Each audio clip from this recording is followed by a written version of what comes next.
Okay, this is actually the last part. There's 3 pages left. All the runners from all the different teams were slapping hands when I saw him. No way. No freaking way. He ran. He ran. By now, you know who I'm talking about. Brandon Simmons. He was standing in lane 8, running for a team that called themselves the Bolts. He saw me the same time I saw him, and he looked just as shocked as I was. You run? I asked, coming towards him. Brandon was a runner? He was tall enough to play ball, so I always assumed that's what he did. Then again, I should have known better, because he had those slimy hands, couldn't hold no ball with those butter fingers.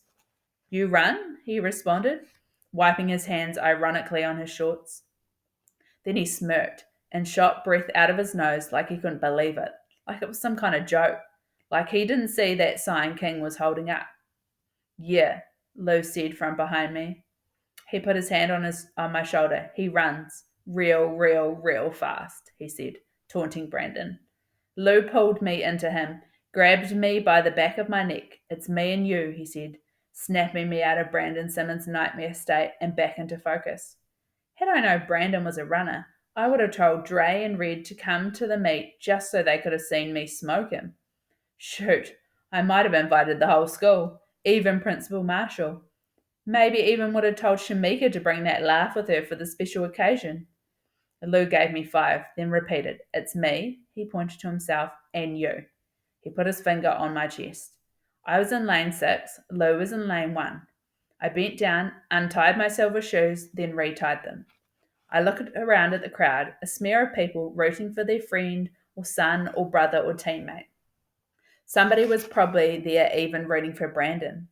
Then I looked over to the side where the defenders were, Coach clapping, a proud grin on his face, Sonny cheering, an orange slice in his mouth, the peel like a bright mouthpiece, and Patty, who by the way had on shiny lip stuff and had her hair greased and slicked straight back, squatted down and stared, almost like she was mind beaming speed to me. She nodded. I nodded. My mother, looking at me with wet eyes, she waved. And all I could think about at that moment was the 2 of us running down the hall 3 years ago. On your mark, said the starter. My heart thump, thump, thump, thump. And I could feel my insides turning colours.